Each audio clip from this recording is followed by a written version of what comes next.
It was a crisp October afternoon in rural Ohio, the kind where sunlight glinted off the last golden leaves clinging to the trees, and the air smelled faintly of wood smoke.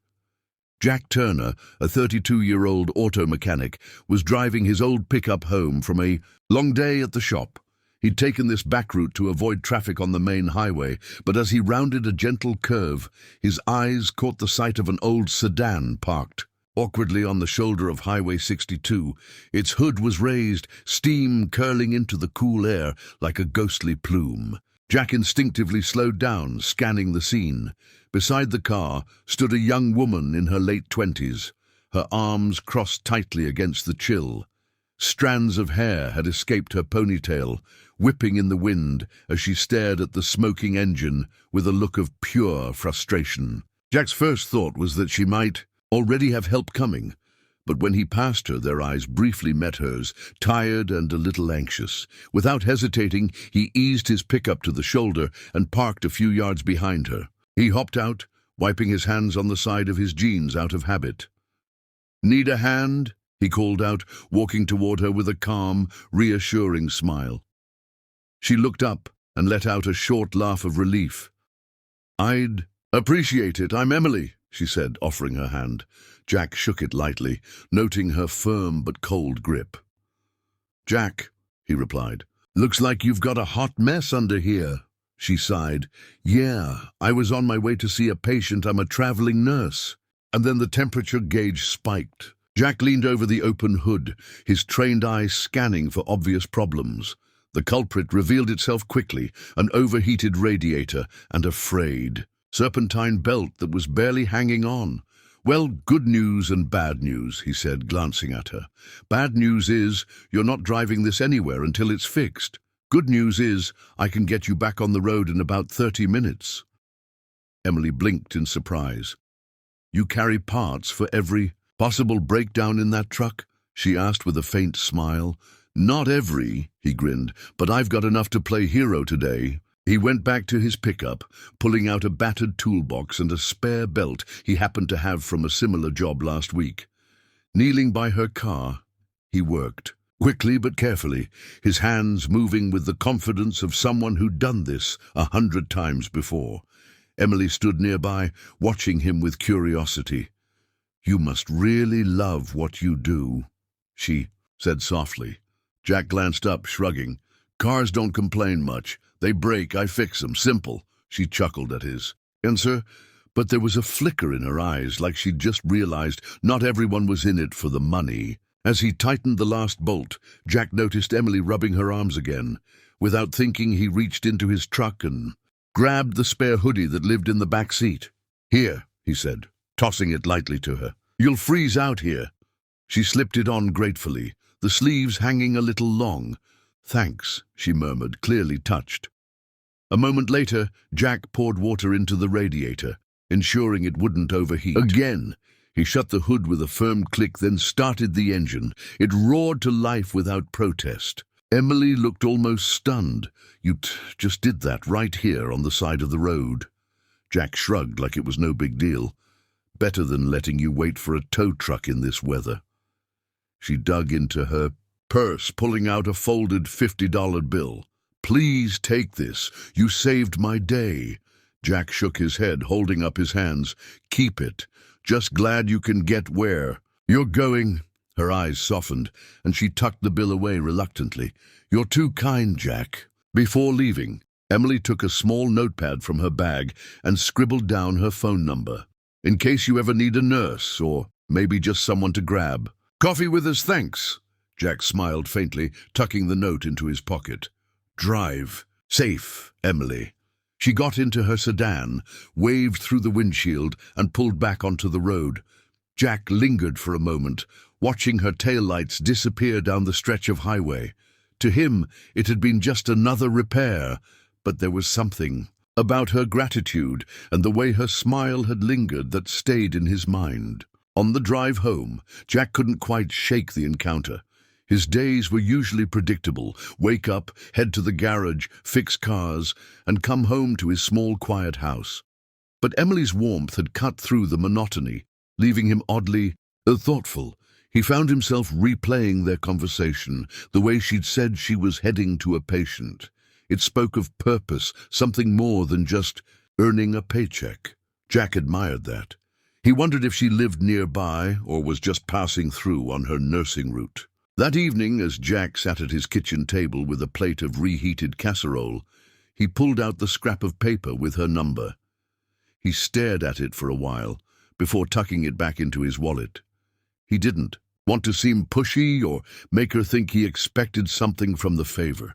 Still, there was a quiet hope that maybe their paths would cross again. For a moment, he imagined calling her in a week just to ask how the car was running. That thought brought a small, almost reluctant smile to his face. Later that night, as the wind rattled the bare branches outside his window, Jack thought about how life had a strange way of putting people in your path. You could drive the same road 100 times, without incident, and then one day, a broken-down sedan changes everything. He didn't believe in fate, not really, but something about today felt different. Maybe it was nothing, or maybe it was the start of something he couldn't yet name. Either way, the memory of Emily's grateful eyes lingered as he drifted off to sleep. The next morning, Jack woke earlier than usual, his mind still turning over the conversation from the night before. He kept asking himself why Emily and her father had thought of him for something so big. He was just a mechanic in a small Ohio town, used to fixing farm trucks and old sedans, not mobile medical units worth hundreds of thousands of dollars.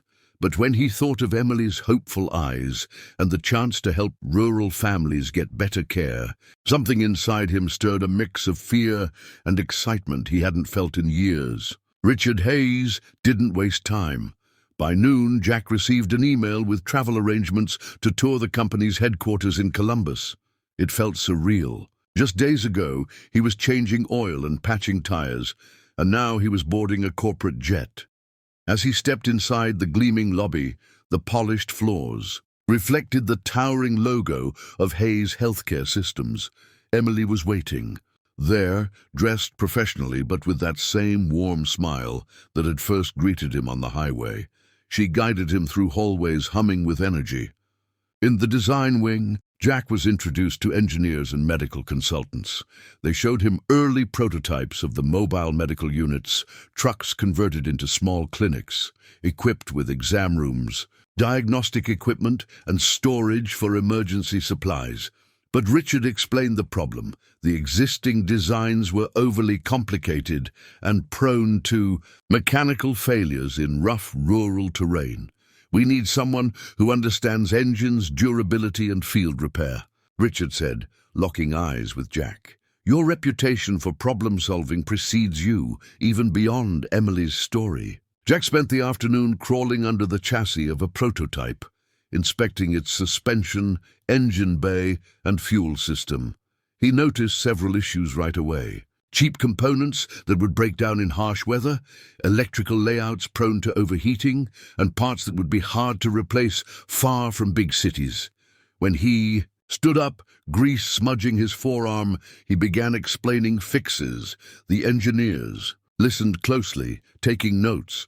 It struck Jack that maybe, just maybe, he did have something valuable to offer here. Richard invited Jack to dinner at a quiet, upscale restaurant. Over grilled salmon and roasted vegetables, they discussed not only technical needs, but the vision of the project bringing healthcare to people who lived hours from the nearest hospital. Jack shared stories from his own life. His mother's illness when he was young, the long drives to reach specialists, and how a simple breakdown could mean missing critical care. Emily listened with soft eyes, her hand resting on her water glass as if she could feel every word. By the end of the night, Richard leaned forward. Jack, we can train engineers to handle designs, but we can't teach integrity and grit. You've lived the challenges these communities face. You'll make sure these units are built for real life, not just for show. Jack felt his chest tighten, realizing that they weren't offering him this job as a charity. It was because they believed he was the right person for. He didn't give an answer yet, but his mind was leaning toward yes. The next week, Jack officially joined Hayes Healthcare Systems as a consultant. His days shifted from oil changes to meetings with teams, testing vehicle durability in simulated environments, and working with mechanics across the state to develop maintenance manuals. It wasn't easy. Corporate schedules, technical jargon, and conference calls were far from his comfort zone. But every time he felt overwhelmed, he remembered the rural families waiting for help and the small-town roads where an ambulance might take over an hour to arrive. That thought kept him pushing forward. Emily was often by his side, acting as a bridge between him and the corporate world. She explained unfamiliar terms, helped him navigate presentations, and sometimes even brought coffee to his workshop when he was elbow-deep in an engine. Slowly, Jack realized they worked. Well together, her medical insight paired with his mechanical skill created designs that were both functional and patient-friendly. They began sketching layouts for compact exam tables that folded into the wall, heating systems that wouldn't fail in the cold, and secure storage for medicines. One afternoon, during a field test in a small Appalachian town, a prototype broke down on a steep incline. Instead of waiting for a tow truck, Jack grabbed his tools and fixed the issue in under an hour. The local nurse on board said, "If every unit works like this, we'll save lives." That moment lit a fire in Jack's chest. It wasn't just about building machines, it was about trust. These communities were counting on the equipment to work no matter the conditions, and he was determined not to let them down. Months passed, and Jack found himself changing in ways he hadn't expected. He began speaking confidently during meetings, explaining design flaws and defending solutions he believed in. Richard often nodded approvingly, and Emily beamed when Jack's ideas got a greenlit. One major breakthrough came when Jack proposed using repurposed military-grade suspension systems for durability. The idea was unconventional and more expensive up front, but it would cut maintenance costs drastically over time. After testing, it proved to be a game-changer, winning praise from both the engineers and field medics. The first fully updated mobile medical unit rolled out in the spring. Jack and Emily attended the launch event, where the shiny white truck, emblazoned with the Hayes Healthcare logo, gleamed under the sun. Richard gave a speech about innovation, community service, and the unexpected partnerships that made it possible. When he thanked Jack publicly, the crowd applauded, and Jack felt a lump in his throat. He glanced at Emily, who gave him a quiet, proud nod, and he realized how far he'd come from that October day on the highway. The new units were deployed across Ohio, Kentucky, and West Virginia. Reports came in of patients receiving timely care, routine checkups being conducted in remote farms, and emergencies handled on the spot. Jack made it a point to visit these locations regularly, inspecting the vehicles himself and ensuring they stayed in peak condition.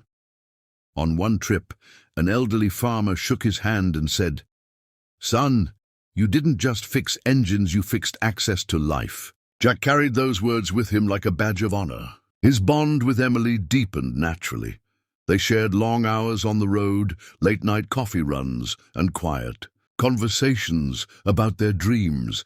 Emily admired Jack's grounded nature and his refusal to compromise on quality. Jack admired Emily's compassion and unwavering drive to serve patients.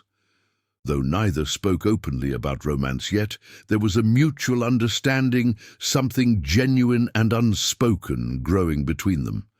Even Richard, who had always been protective of his daughter, seemed to approve, often inviting Jack to join family gatherings. One summer evening, after a long day overseeing deliveries, Jack and Emily stood on a hill overlooking a small town where one of the units had just begun operating. The sun dipped low, casting golden light over the rooftops. Emily turned to him and said softly, "You know, none of this would have happened if you hadn't stopped for me that day." Jack smiled, his hands in his pockets. "Guess sometimes a broken-down car can lead you somewhere you didn't know you were going." They both laughed, the moment carrying a weight words couldn't capture. By the end of the first year, Hayes' healthcare systems had expanded the program to other states, and Jack was offered a permanent position as director of mobile operations. The title sounded far from the grease-stained world he came from, but he accepted, knowing it meant continuing the mission. His old shop back in Ohio remained open, run by a trusted friend, but Jack's life now stretched far beyond the county lines he'd once thought he'd never leave. He wasn't just fixing cars anymore, he was building hope on wheels. The transformation in Jack's life didn't go unnoticed. Local newspapers ran stories about the mechanic who helped bring healthcare to the heartland, and his old customers stopped by the shop just to say they were proud. Jack stayed humble, always crediting the team, and especially Emily, for making it possible. But deep down, he knew that a single act of kindness on a roadside had set everything in motion. Fate had handed him an opportunity, and he'd chosen to take it with both hands. When the second-generation units began rolling out, Jack added a personal touch. Each vehicle carried a small plaque that read, "Built with care, for the roads that need it most." It was his quiet way of honoring where he'd come from and who he was building for. Emily noticed it the first time she saw one and gave him a smile that spoke volumes. That plaque, project itself, was a reminder that even the smallest gestures could ripple outward, touching lives in ways no one could predict. And so Jack's world had shifted, no longer defined by the walls of a small town garage, but by the miles of road ahead and the countless people he might never meet, yet still help. He had gone from fixing a stranger's car to reshaping an entire network of rural healthcare delivery. In doing so, he had not only found a purpose, but also forged bonds that would last a lifetime. And every time he saw Emily smile, he knew the journey was far from over. It was only just beginning. TT, cavernous warehouse buzzed with energy, echoing with the rhythmic clanging of tools and the deep hum of generators. Jack Turner stood in the middle of it all, wearing a faded work shirt, grease streaks on his sleeves and a smile he couldn't quite hide. 6 months ago, he had been fixing oil leaks and changing brake pads in his small Ohio shop. Now he was overseeing the final touches on a fleet of state-of-the-art mobile clinics units that would soon travel across the country, bringing healthcare to rural communities that had been overlooked for decades. Emily moved quickly between stations, her clipboard in hand, talking to engineers, electricians, and medical staff with the ease of someone who had been doing this her whole life. Jack knew better. She'd been thrown into this project with the same suddenness he had, and yet she had adapted with incredible grace. Her father, Richard Hayes, watched from an elevated office window, speaking occasionally into a headset. Jack still wasn't entirely used to having a billionaire CEO involved in his workdays, but Richard had never once treated him like an outsider. The first mobile clinic was nearly ready to roll. Jack walked up to its gleaming white exterior, running a hand over the fresh paint, admiring the crisp blue logo that read Hayes Outreach Medical Services. The inside was like something from the future, fully equipped examination rooms, solar-powered refrigeration units for vaccines, advanced diagnostic tools, and even a small surgical station. It was everything he had wished rural Ohio had when his mother fell sick years ago and had to wait weeks for basic care. He checked the electrical system one last time, crouching beside a control panel. A young technician asked him how he had gotten into this line of work, and Jack laughed softly. "Believe it or not," he said, "I just stopped to help someone on the side of the road." The kid grinned, probably thinking he was joking, but Jack knew the truth. Every bolt he tightened now traced back to that October afternoon, when Emily's sedan overheated on Highway 62. Emily appeared beside him, carrying 2 steaming paper cups of coffee. "You've been here since 6 a.m., she said, offering him one. "Figured you might need this." Jack took it, the warmth seeping into his calloused hands. "Thanks," he replied. Almost done here. I want this. First one perfect before it heads out. Emily leaned against the wall, watching him work. You know, she said quietly, you've changed more than just this place. He glanced up, unsure what she meant, but her smile made his chest tighten. The day the first unit was scheduled to leave, the warehouse filled with reporters, local officials, and community leaders. Richard gave a short speech, crediting his team for the innovation and dedication that had made it possible. To Jack's surprise, Richard called him to the stage. This man, Richard said, resting a hand on Jack's shoulder, is proof that expertise, heart, and humility can build miracles. Jack wasn't used to public speaking, but he thanked everyone and kept it simple. We're not just building trucks, we're building hope. After the ceremony, the massive loading doors rolled open and sunlight spilled into the warehouse. The first mobile clinic roared to life, its diesel engine purring. Smoothly and slowly began to roll out toward its first destination, Appalachia. Jack stood beside Emily, watching it disappear down the road. He felt a strange mix of pride and disbelief. He had fixed cars his whole life, but this was different. These machines carried more than passengers, they carried second chances, early diagnoses, and sometimes even the difference between life and death. That night, when most of the staff had gone home, Jack stayed behind to finish some minor adjustments on the next unit in line. Emily returned, this time without the clipboard or the usual air of responsibility. She perched on a nearby workbench, swinging her legs like a kid. "Remember what I said the first day we met?" she asked. Jack wiped his hands on a rag, searching his memory. "Something about hoping the repair would hold." She shook her head.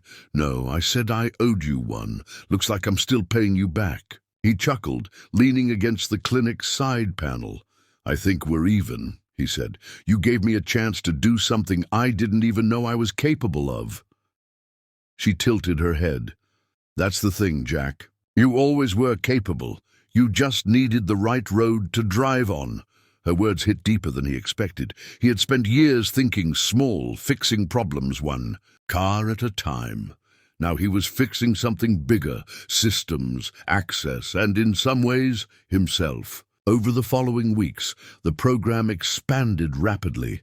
Jack was traveling to different states, overseeing the assembly of new units and training local mechanics to maintain them.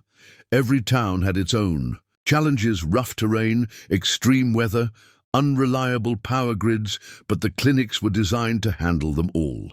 Emily coordinated with healthcare workers, ensuring each unit had the staff and supplies it needed. The long hours and constant travel were exhausting, but Jack had never felt more alive. One evening, after returning from a week in Kentucky, Jack found Emily in the warehouse, sitting inside one of the unfinished clinics. She was staring at a wall covered in photos, smiling patients, grateful families, and handwritten thank you notes. "We're making a real difference," she said, softly as he stepped inside. Jack followed her gaze, feeling the weight of what they'd built.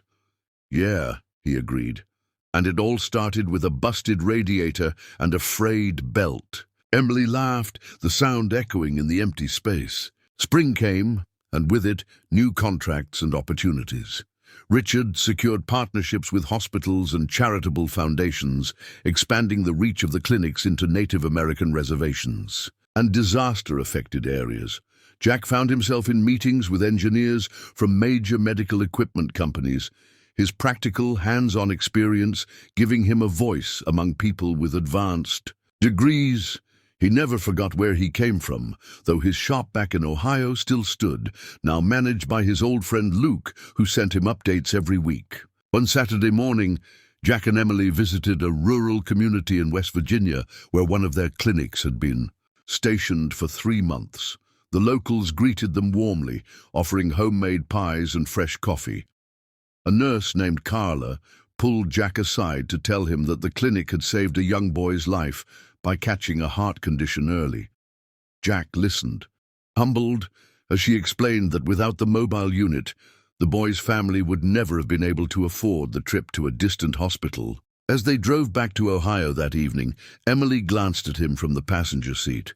"You ever think about what would have happened if you hadn't stopped that day?" she asked. Jack kept his eyes on the road, but his mind replayed the image of her standing beside that smoking sedan, frustration on her face. "I'd probably still be fixing mufflers in my shop," he admitted. She smiled knowingly. "And I'd still be stranded on the side of the road."